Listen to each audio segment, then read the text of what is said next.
Estamos en el espacio de tus derechos platicando sobre los llamados juicios orales familiares, porque así lo domina la ley, con la licenciada María Eva Galván Patlán, Sí. que es juzgadora especializada aquí en el municipio de Guanajuato en esta novedosa materia en que se resuelven conflictos que tienen que ver con cuestiones de interés para la familia. Muchísimas gracias. No, al contrario, nuevamente. gracias a ustedes por la oportunidad de hablarle a la gente y que se entere más directamente de qué es lo que estamos haciendo los jueces de oralidad familiar, ¿no? Sobre el procedimiento, nos comentabas la intervención que tienen algunas personas, hablabas del demandante, del demandado. En este nuevo modelo de justicia, de impartición de justicia en el ámbito de familia, primero me gustaría preguntarte si exclusivamente tú, en carácter de juez especializado en materia familiar, te dedicas a resolver asuntos que tienen que ver con cuestiones de esta índole, o también, como ocurre en otros juzgados, ves otro tipo de materias. ¿Otro tipo de materias en qué sentido? Es decir, ya la materia civil o la materia mercantil, eso ya no te corresponde como... No, ya no me corresponde. Específicamente nosotros conocemos de determinados asuntos, que eran los que mencionaba hace un momento, para poder resolver, y todos son exclusivamente vinculados con la familia. Aún no conocemos de todos los asuntos que tal vez el justiciable quisiera. Por ejemplo, nosotros no conocemos en el caso de la solicitud de la autorización judicial para que un menor de edad contraiga matrimonio, por ejemplo. Tampoco conocemos de las declaraciones del estado de interdicción. ¿Qué sería el estado de interdicción, para que les quede la clara? Bueno, el estado de interdicción es una limitación de carácter jurídica para que una persona ejerza sus derechos, y requiere generalmente del nombramiento de un tutor que represente sus intereses. Entonces nosotros todavía no conocemos de este tipo de asuntos. Todavía los tiene en competencia lo que se ha denominado el subsistema de los juzgados de civil, en materia civil tradicional. ¿Quién interviene en un procedimiento oral familiar de estos en los cuales tú tienes facultades para conocer?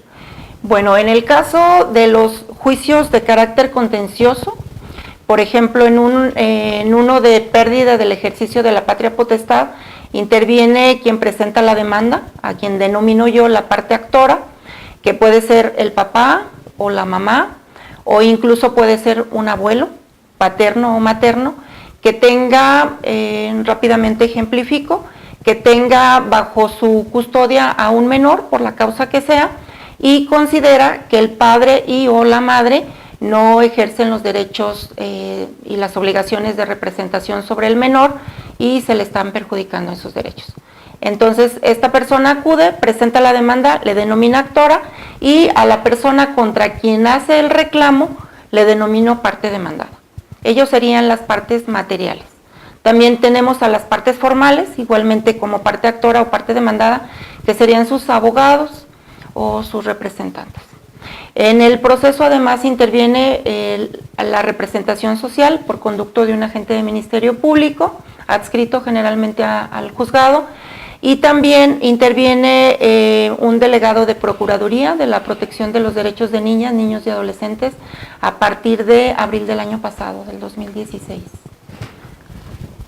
Esto quiere decir que cuando hay derechos en juego que afecten a los niños, a las niñas o a los adolescentes, intervienen además de quienes diríamos en principio están directamente interesados, que son los que ejercen la patria potestad, un agente de Ministerio Público. Sí. Y aparte, alguien, decías, de Procuraduría de Protección de los Derechos de Niñas, Niños y Adolescentes, en una situación de coadyuvancia con el agente del Ministerio Público.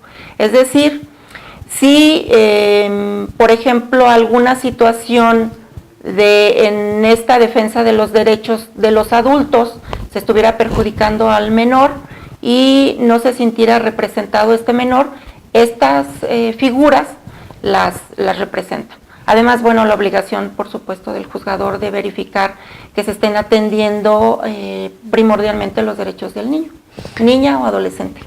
Esta Procuraduría es un órgano diferente a la Procuraduría General de Justicia. Sí, es un órgano diferente. ¿Y no pertenece a la Procuraduría de Justicia? Entiendo que no, depende del sistema DIF estatal. Exactamente. Y hasta donde sé, tienen un representante, bueno, varios representantes o delegados, porque el procurador en sí es una sola persona, recae el cargo en una persona, que entiendo está domiciliada aquí en Guanajuato capital, pero a su vez tienen delegados en todos los municipios actualmente. ¿Y el juez qué funciones tiene en este procedimiento donde ahora aparece una especial protección a un grupo específico que serían los niños, las niñas y adolescentes?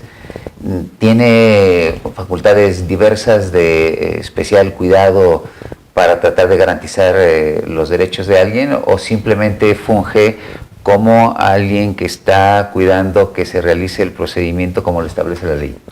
No, bueno, me parece que es una función un poquito más compleja, en el sentido de que en el caso mío me toca dirimir la controversia, si es que la hay, vigilar que se estén apegadas a las disposiciones de carácter legal, de derecho, que haya observancia a los principios generales de derecho también, pero en esta protección reforzada de la que ha hablado la Suprema Corte de Justicia de la Nación, nosotros tenemos que también vigilar que estos derechos de los niños estén protegidos, de niños, niñas y adolescentes.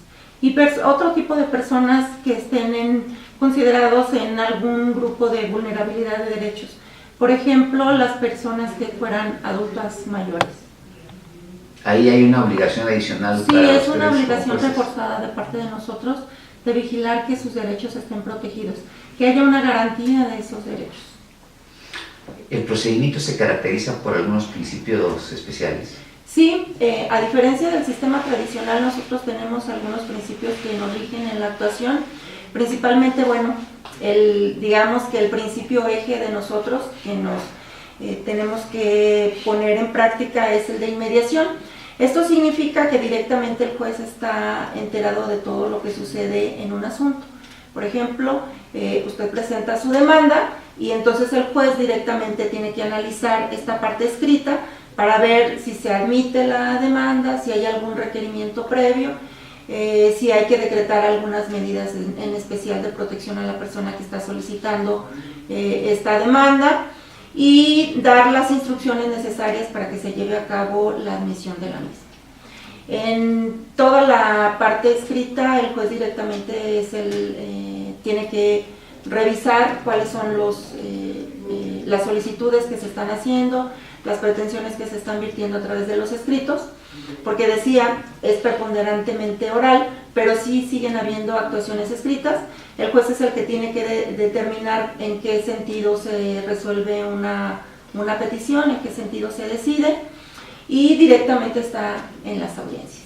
Esto definitivamente me parece que ha fomentado en el justiciable una confianza mayor en el sistema de justicia, por lo menos en la parte de oralidad familiar. Hay mayor transparencia, el justiciable se puede enterar directamente de lo que el juez le dijo, por qué le negó una pretensión, por qué le autorizó a la contraparte otra cosa que él en principio creería que no procede, tiene la oportunidad directamente de hacerle preguntas al juez incluso. Y hay ocasiones en que el estado del proceso lo permite, dictamos la sentencia en la misma audiencia. Entonces, esto también trae una obligación para el juez de explicar la sentencia, el contenido de la sentencia, dirigida, por supuesto, al justiciable. Entonces, directamente el justiciable se está enterando por qué el juez determinó que tenía que pagar una pensión alimenticia a determinado porcentaje o en una cantidad, o por qué no procedieron las excepciones que lo puso al contestar la demanda, por ejemplo. Entonces, el principio de inmediación implica necesariamente que el juez esté directamente enterado de lo que es el caso, cuál ha sido el curso de su caso y, por supuesto, la resolución. Comentabas en este momento a propósito de la inmediación, están presentes las partes, los directamente interesados, se acompañan de sus abogados, pero hablabas de explicar, si en determinado momento una persona tiene alguna duda sobre alguna expresión que hayas formulado en la audiencia, con toda libertad de apertura puede solicitarte alguna aclaración para que le quede más comprensible esta idea. Sí, por supuesto que sí. Nosotros entendemos como juzgadores que la parte técnica, los conocimientos técnicos, pues corresponden al abogado, al asesor jurídico que le está llevando el asunto. Pero el justiciable no, y no está obligado a conocerlo, para eso contrata a su abogado. Claro. Entonces puede hacer cualquier solicitud de aclaración en ese momento. Nosotros tratamos de emplear un lenguaje lo más coloquial posible, en la medida que ello lo permita. Sí hay invocación de artículos, porque nosotros también tenemos que fundamentar y motivar las resoluciones que tomamos en las audiencias y en la fase escrita, pero tratamos de que las partes lo entiendan. Inclusive hay ocasiones en que se les pregunta alguna duda, le queda claro, pues sobre todo cuando ellos hacen convenios. Nosotros tenemos una etapa que es previa a las audiencias, tanto preliminar como la de juicio, que es la fase de conciliación. Entonces es muy importante que si una parte hace un acuerdo y posteriormente lo tenga que cumplir, que sea con la mayor claridad. Este principio de mediación implica entonces estar viendo directamente al juez, a la jueza, ¿sí?, que sigue el procedimiento. Así es. Invariablemente. Así es, viéndolo y oyéndolo, porque la audiencia además es videograbada y las partes lo saben. Cuando empieza la audiencia se les informa por parte de una persona que nos asiste en las audiencias que la audiencia se va a grabar en audio y video para que ellos estén enterados. No hay nada oculto, está todo a la vista. No hay nada oculto. Lo que existe en la audiencia y se desarrolla, las partes lo saben, en ese momento lo ven, lo escuchan. Y además tienen la posibilidad de obtener una copia simple, con la simple solicitud al personal de que se le haga una grabación del audio y video. Es muy sencillo obtenerla. Se lleva su disco. Se puede llevar su disco y están, digamos, hablando de continuando con esta idea de la transparencia, pues no hay nada oculto. Lo que existió en la audiencia se dio y todos lo vimos y todos lo escuchamos. Ya no se trata de llevarse un documento para estarlo leyendo ahí, sino que puede una de las partes, después de que concluya, o en la tarde, o en la noche, o el fin de semana, volver a verlo y ver cómo mejora su defensa, o qué situación le favorece para actuar en la siguiente audiencia, o incluso si lo necesita por escrito, lo pueden hacer también. Y además de este principio de mediación. Sí, tenemos otro principio que es el de concentración. Esto significa que nosotros tenemos que preparar la audiencia, en el sentido de que en el desarrollo de la audiencia se agoten los mayores puntos posibles y no estar suspendiendo. Hay una posibilidad legal de suspender el desarrollo de las audiencias, pero en específico solamente por causas que ameriten de manera extrema la suspensión. La idea es venir a la audiencia y acotar todo lo que la audiencia exige. Es decir, antes de llegar a esa audiencia, si hay que solicitar informes a otras autoridades, nosotros tenemos que solicitarlos y ya tenerlos previstos para la audiencia y no estar suspendiendo. Entonces hay una concentración tanto por parte de la autoridad como de los propios litigantes. Los propios litigantes pueden pedir hacer todas las solicitudes que al caso convengan, ¿sí? Y no hacerme una solicitud en una audiencia y luego esperarse 10 días para la otra audiencia, o 15 días para la audiencia de juicio, por ejemplo. Se evita prolongar los juicios de manera indefinida. Así es. En beneficio de las personas que son las que directamente están viviendo el conflicto. Así es. Lo que se trata de hacer es, en esta cuestión muy favorable que fueron la implementación de los juicios de oralidad familiar, es que se acortaron definitivamente los tiempos. Se redujeron a 2 audiencias. En los procedimientos de carácter especial solamente es una audiencia, que se llama audiencia de juicio. Entonces es resolver su asunto en el menor tiempo posible, pero además de una manera eficiente y eficaz. Claro.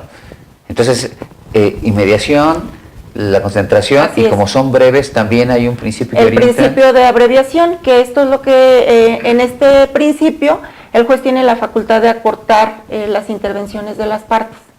Porque luego lo que sucede es que por estrategia procesal de alguna de las partes están interrumpiendo, por ejemplo, solicitan alguna causa de suspensión de la audiencia con el único afán de querer dilatar el procedimiento. Entonces el juez lo que tiene que hacer es, viendo en cada caso, por supuesto, cada caso es particular, tiene situaciones específicas, intereses específicos de las personas, y entonces tiene que ir evaluando si se requiere indispensablemente esta suspensión o no. Si me permites, vamos a hacer un nuevo receso, Sí, claro. y continuamos. Estamos en el espacio de tus derechos con la jueza especializada en materia familiar, la licenciada Eva Galván Patlán. Regresamos.